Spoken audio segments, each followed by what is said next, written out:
আপনার কাছে যদি রাসূলের কোনো হাদিস পৌঁছে সহিহ সানাদে রাসূল সাল্লাল্লাহু আলাইহি সাল্লাম এই কথা বলেছেন, তাহলে আপনাকে বিশ্বাস করতে হবে যে এর মধ্যেই কল্যাণ রয়েছে। আপনার বিবেক যদি মনে করে যে এটা তো বিবেকের সাথে খাপ খাচ্ছে না, তাহলে বুঝতে হবে আপনার বিবেকে ত্রুটি আছে। তাহলে বুঝতে হবে কি আপনার বিবেকে ত্রুটি আছে, আপনি বুঝতে ভুল করছেন। যদি দেখেন বিজ্ঞান বিরোধী, তাহলে বুঝতে হবে আপনার বিজ্ঞানে সমস্যা আছে। বিজ্ঞান আরো 100 বছর যাক, বিজ্ঞান তার মত চেঞ্জ করে রাসূলের হাদিস যেটা ওটাই বলবে। এই কথা আমি জেদ্দার আরেক প্রোগ্রামে বলেছিলাম যে কেন আপনার বুঝে ত্রুটি আছে। এটা আজকেও বলতে হঠাৎ করে ইচ্ছা হলো যে আপনার বিবেকে কেন ত্রুটি আছে। যদি ইসলামের আইন আপনার বিবেক বিরোধী মনে হয় সেটা দেখুন। আপনাকে আমি বলছি যে আপনি যে একটা আইন প্রণয়ন করবেন, মানুষ আপনি দুনিয়া পরিচালনার জন্য আইন প্রণয়ন করবেন।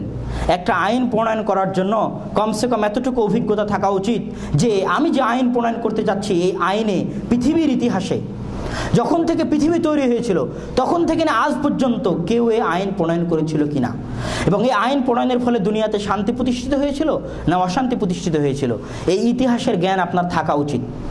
দ্বিতীয়ত, আপনার কাছে এই জ্ঞানও থাকা উচিত যে আপনি যে আইন প্রণয়ন করতে যাচ্ছেন নিশ্চিত অবধারিতভাবে এই আইনের মাধ্যমে দুনিয়াতে শান্তি প্রতিষ্ঠিত হবে এবং এটাই বিবেকসম্মত।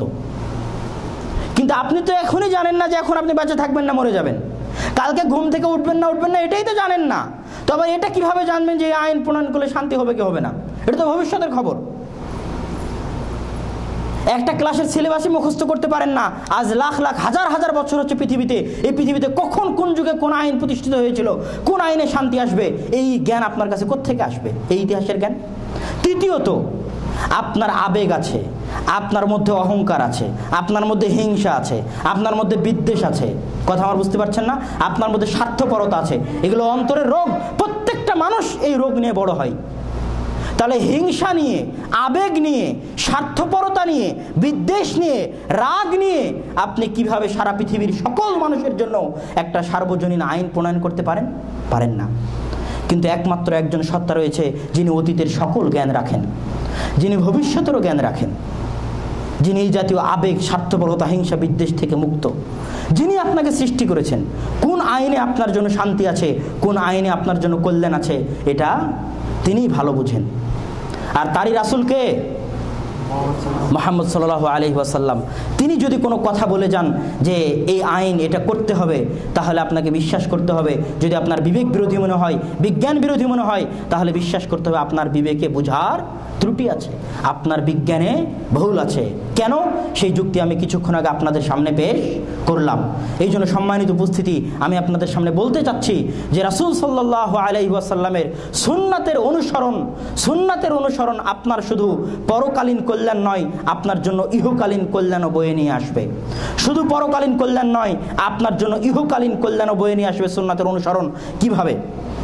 এটা আপনাকে বিশ্বাস করতে হবে যে রাসূল সাল্লাল্লাহু আলাইহি ওয়াসাল্লামের প্রত্যেক যে সুন্নাত রয়েছে, মিসওয়াক করা থেকে নিয়ে শুরু করে, কথা আমার বুঝতে পারছেন, মিসওয়াক করা থেকে নিয়ে শুরু করে যত সুন্নাত রাসূলের আছে, প্রত্যেকটা সুন্নাতের জন্য আপনার কল্যাণ আছে, শুধু ইহকালীন না। মিসওয়াক করলে আপনি নেকি হচ্ছে, আলহামদুলিল্লাহ, মাশাআল্লাহ।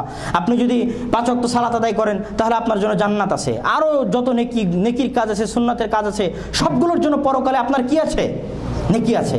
কিন্তু ওই কাজগুলোর উপকার আপনি দুনিয়াতেও পাবেন, যা বিজ্ঞান ধীরে ধীরে প্রমাণ করছে। প্রত্যেক